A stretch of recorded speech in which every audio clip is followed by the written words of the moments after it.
Hello and welcome back to Kim Reads as we continue with Phantom. Returning to the drawing room, I found Mademoiselle Perrault sitting by the fire with a little sewing lying unattended on her lap. I had made the cruel assumption that Mademoiselle was still the correct form of address, and nothing in her sad, dowdy form suggested I had been mistaken. She had gotten hurriedly when I entered the room, clutching the material against her withered breast, as though it were some kind of shield against my presence. I found I could only admire the noble effort she was making to control her instinctive terror of me. Even as a small child, I've been aware that she was afraid of me. It was used to amuse me to see her twitch with nervousness whenever I came near. Yet, in spite of her timidity, she had always shown me kindness. I remembered her picking slivers of glass from my fingers on the evening of my 5th birthday. And once, a long time before that, I remember arguing with my mother on my behalf. They didn't often argue. No one won arguments with my mother. Certainly not Mademoiselle Perrault, who always looked as though she wouldn't know how to say boo to a goose. But that night she was angry enough to raise her voice above my mother's, and I, like the obnoxious child that I was, had crept down from the attic to listen outside the closed door. I don't know how you can think of doing such a thing, Madeline. He won't be 4 until summer. Oh, for heaven's sake, my mother had retorted irritably. I'll be back from Rouen by nightfall. I'll lock him safely in his room with the dog. He'll be all right. He knows how to use a chamber pot, and I'll leave him food and drink. Not that he'll eat it. I don't know why you're making such a fuss. No one's likely to run off with him, for God's sake. Well, I don't think it's right, Madeline. I really don't. A child of that age to be left alone for so many hours. The upshot of this curious conversation was that Mademoiselle Perrault came to look after me for the day while my mother was in Rouen. I remember very well. My mother's iron hand removed, I proceeded to behave like the perfect little beast. I swung on the curtain rails and frightened her half to death by hanging down, upside down from the top of the banister. It's a good job we didn't have a chandelier. Don't do that, Eric, dear, she said with a helplessness that only made me swing with more vigor and daring. She used to always call me Erik, dear, as though it were my given name. I used to think it was very funny and mimic her behind her back until my mother grew angry and beat me for my impertinence. Please don't do that, Erik. You know your mama would be very cross if she saw you. But Mama wasn't there. That was the whole point. Mama wasn't there, and under the timid supervision of the mouse-faced lady, I was suddenly free to do exactly what I wanted. While she was washing dishes in the kitchen, I went into the drawing room and climbed up the top of the glass window cabinet. There was a box of chocolate there, a very big box, and left over from Christmas. I took off the pink ribbon, and Sasha and I ate the lot between us. A little later, Sasha was sick.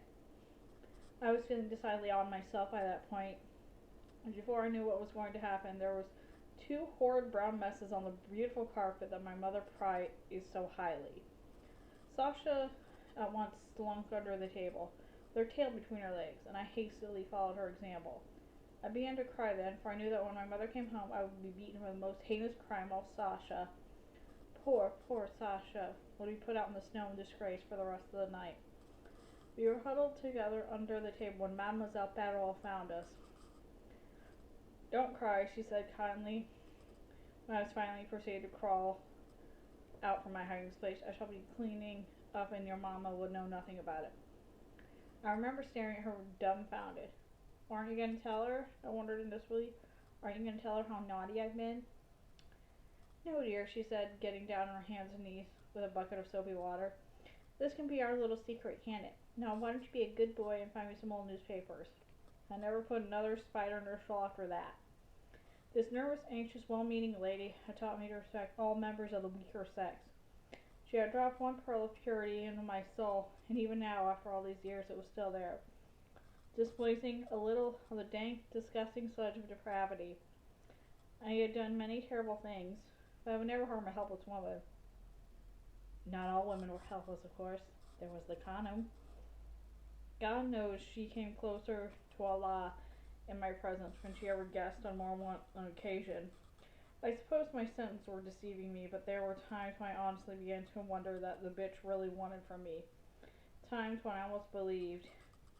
But that is absurd, I flattered myself, and yet perhaps there really are women like Javert, with a taste for the bizarre and the obscene. I often wonder what it'd be like to bury myself in all the warm, pulsating witness prior to killing her. But by and large, they were unworthy prey, women, fragile creatures who had already seemed to endure too much suffering, cruel husbands, childbirth, and early death. And it's really difficult to kill someone when all your inner instincts would oblige you to take off your hat first. Are you still afraid of spiders, mademoiselle? I demanded suddenly. Oh, yes. She gave me a nervous laugh and edged away from near the hearth. Such a silly, childish thing that it was not. Your mother had never any patience with me over it. Oh dear, I should have prepared for this. After all, I placed an advertisement in the Presse as soon as I realized that she'd not have very long. I hoped against that you would see it, but it seemed such an unlikely chance after all these years, even allowing for the circulation of the press. After all, we did not know if you were still in France, let alone Paris. She often spoke of you, Erik. I turned away abruptly. Did she think me a child to be comforted by tinsel fantasies and pet pretty lies? My mother had hated me and feared me. Why pretend now that it had been otherwise? When is the funeral? I asked harshly. Tomorrow, Marie whispered. There won't be many mourners, just a few acquaintances that she made well after she spread her hands helplessly and I nodded crudely to signify my understanding. I think perhaps it will not be wise. I have no intention of attending the event, I assured her, and hardened though I was, her palpable belief hurt me. I did not need to be told what scandalized horror would attend my presence in the graveyard. The last service I could render to my mother was to allow her to be laid to rest with the dignity that had been so dear to her. But at last I could play my requiem to her. Sitting on the old piano, I quickly lost myself in my music, my fingers caressing the keyboard with ecstasy. Music was the secret sanctuary of my soul. Music was my God, the only master I would ever serve again. I wish I could build a monument to its glory, a shrine where I could worship and revere. It would be a fitting act of homage to raise a mausoleum dedicated to the splendors of harmony and lyric, a wonderful fashion of my deepest creative urges, something vast and resplendent, something on a scale never before conceived. An opera house, perhaps. My mother had spoken of the need for a definitive Persian opera house. Like most people who had failed to realize a childhood's ambition, she had considered herself something of authority on the subject. And certainly public interest in permanent opera house for the capital dated back over 100 years. More people than my mother had felt heatedly on the subject, and Professor Guzot's strong opinions on optimum location and auditorium shape had informed much of my studies under his guidance. Delighted by my natural interest in his pet obsessions, I learned to love opera at an early age. He had consequently directed me from the works of Blondel to those of Chaumont, Dumont, Pathé, and Dumont. The, those last months before I ran away, I was delighted by contradictory material that I venture that even I could not have put together a reasonable, lucid exposition on the need for a topologically expressive exterior. I had never been to Paris,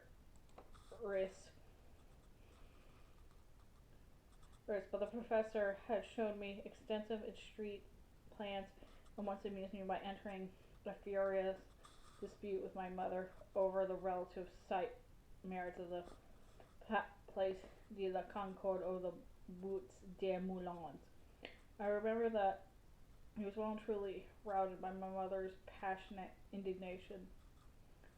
Ladies, he told me later, polishing his steamy glasses when we were alone, once more in the dining room, are regrettably incapable of arguing a point without resorting to emotion. You may take it from me, Eric, that the Bois des Moulins offers a far superior situation. Arrogant man, snapped my mother when the professor had gone. The des Moulins will never in 1,000 years be considered an elegant quarter of Paris. It would be an utter social travesty to build there. The Place de la Concorde is the obvious solution. Personally, I considered that they were both wrong, but I was far too well brought up to say it so at the time. I would place the opera in the center of Paris, as befitting a great monument which would inevitably become the social hub of the city. The Boulevard Castrichan seemed to be the obvious place, but no doubt that arguments would go on for another 50 years before a decision was finally made. I became aware of Murray hovering uneasily at my side and stopped playing abruptly. Don't stop, she said quietly. The Requiem is your own composition, is it not? Your mother would have dearly loved to hear it played, I sneered. Mademoiselle, I outgrew my need for fairy tales many years ago. Suddenly, Marie rushed to the cabinet in the corner of the room and began to pull out the sheets of my childish designs. There was never a day she did not think of you, Eric. Look, don't you see? She kept everything that reminded her of you. I stared at the papers tumbling on the floor. They proved nothing to me except that my mother was a notorious hoarder who could not throw nothing away. We had lived entirely surrounded by the relics of the past. Grandfather's architectural library, grandmother's English jewelry. Looking at the hearth, now I could see the stack of newspapers that must be many weeks old. Marie was ferreting in the drawers, bringing out a wad of legal documents which she thrust into my hands. The deeds of the house, details of your grandfather's stock investments, she explained fiercely. They are all to be left for you in a bankroll in Rouen. It is there in her will if you don't believe me. Guilt, I thought, with a flicker of remorse for my heartlessness. Guilt is surely the saddest of all human emotions. But guilt is not love. It is not a fire that consumes without giving warmth to those embraced in its tangled coils. Poor mother. Wordlessly, I gathered up my old musical scores and designs and threw them in the fire. Then, while Marie stood with her handkerchief pressed against her mouth, I mechanically to gather up the newspapers and send them the same way. I had never read the newspapers. I had no interest in the present. Only the past and the future excited my imagination these days. The antics of the Empress Eugenie were no concern of mine. My God, some of these papers were 6 months old and turning yellow. But there was one reason enough. 30th of May, 1861. My eyes were drawn inexorably to the leading story. Garnier wins commission for Paris Opera House. I stood up with the paper in my hand, devouring the article with numbed outrage. Charles Garnier, age 36, winner of the public competition held for the design of the new Paris Opera. Public competition? I wheeled around to Marie. What do you know of this? I demanded, taking an aggressive step toward her. What do you know about it? She didn't know much, but it was sufficient to supplement the article and fuel my uncontainable fury. Architects, both professional and amateur, have been required to submit their designs anonymously in the competition. Their names and addresses in a sealed envelope. I crumbled the newspaper in my hand and walked away quickly before my hands fastened around her neck in a sheer ungovernable frustration. The initial round of the competition had opened in December. It had been December when I first struck with that devastating feeling of restless unease. Lacking the means to interpret my premonition, intuition, whatever it was, I let precious months slide by, because my own supreme indifference to the affairs of men prevented me from purchasing something as simple as a newspaper. I lost my only chance of circumventing the strict hierarchical system that normally governed public architectural appointments in France. I had lost by default to a young, barely known architect, a previous winner of the Grand Prix de Rome. It was too late. That shrine in my one pure and unsullied love. I had been portrayed my music and betrayed it by the worst of all human crimes, uninformed ignorance. The urge to kill became so much strong that I should die of it. Garnier, Charles Garnier, be very glad of the miles that separate us tonight. The terrible silence in the room was punctured by my ragged breathing and Marie's gasping terror. She was white with fear when I turned to look at her, and immediately I was ashamed. This poor, pitiful little woman deserved only kindness at my hands. I must be calm. I must channel this fury and turn my unseemly thoughts away from murder in this house of death. I must remember my promise.